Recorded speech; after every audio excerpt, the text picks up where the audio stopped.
ইরানকে বারবার হামলার হুমকি দিয়েও শেষ পর্যন্ত অনির্দিষ্টকালের যুদ্ধবিরতি ঘোষণা করেছেন মার্কিন প্রেসিডেন্ট ডোনাল্ড ট্রাম্প। এতে এক জটিল মোড় নিয়েছে মধ্যপ্রাচ্যে যুদ্ধ পরিস্থিতি। একদিকে ইরানের অভ্যন্তরীণ অর্থনৈতিক বিপর্যয়, অন্যদিকে হরমুজ প্রণালীতে আধিপত্য বিস্তারের লড়াই, সব মিলিয়ে অঞ্চলটিতে এক শ্বাসরুদ্ধকর পরিস্থিতি। মার্কিন প্রেসিডেন্ট ডোনাল্ড ট্রাম্প তার নিজস্ব সামাজিক মাধ্যম ট্রুথ সোশ্যালে যুদ্ধবিরতির ঘোষণা দিয়ে দাবি করেছেন, ইরান বর্তমানে চরম নেতৃত্ব সংকটে ভুগছে।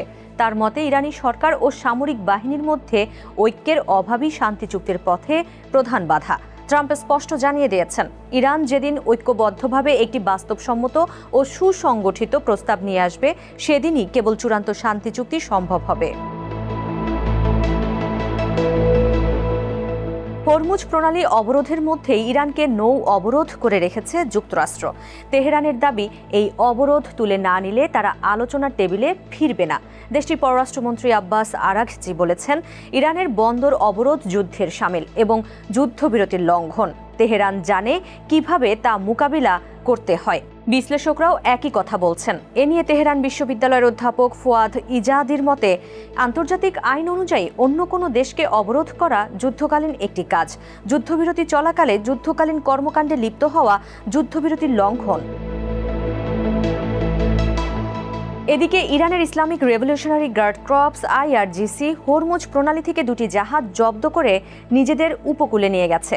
তারা বলছে, হরমুজ প্রণালীতে ওই জাহাজগুলো শৃঙ্খলা ও নিরাপত্তা বিঘ্নিত করেছে।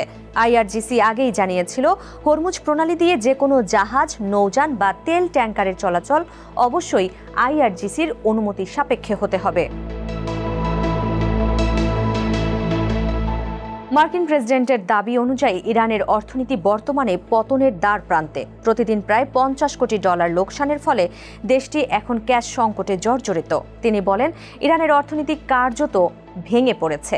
অর্থাভাবে জর্জরিত দেশটি এখন মরিয়া হয়ে হরমুজ প্রণালী উন্মুক্ত রাখতে চায়। প্রতিদিন তাদের প্রায় $50 কোটি সমপরিমাণ লোকসান হচ্ছে। এমনকি তারা এখন সামরিক ও পুলিশ বাহিনীর সদস্যদের বেতন ঠিকমতো দিতে পারছে না।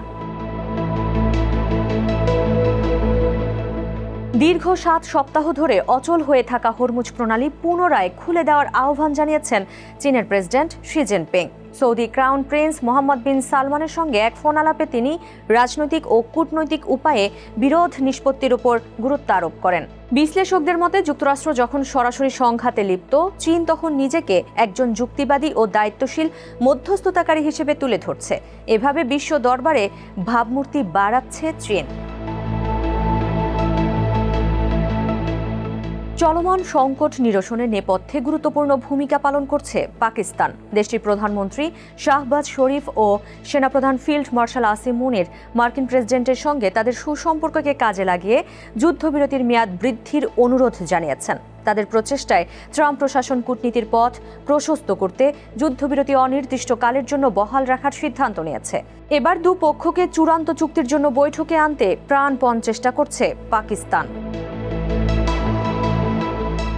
মধ্যপ্রাচ্যের এই দাবা খেলায় প্রতিটি পক্ষই অত্যন্ত সতর্কতার সঙ্গে পা ফেলছে। ওয়াশিংটনের নৌ অবরোধ ও তেহরানের পাল্টা জাহাজ জব্দের ঘটনায় পুরো বিশ্ব এখন তাকিয়ে আছে হরমুজ প্রণালীর দিকে। চূড়ান্ত শান্তি আসবে নাকি এই সংঘাত আরও বড় কোনো আঞ্চলিক যুদ্ধে রূপ নেবে, তা নির্ভর করছে আগামী দিনগুলোর কূটনৈতিক সফলতার উপর।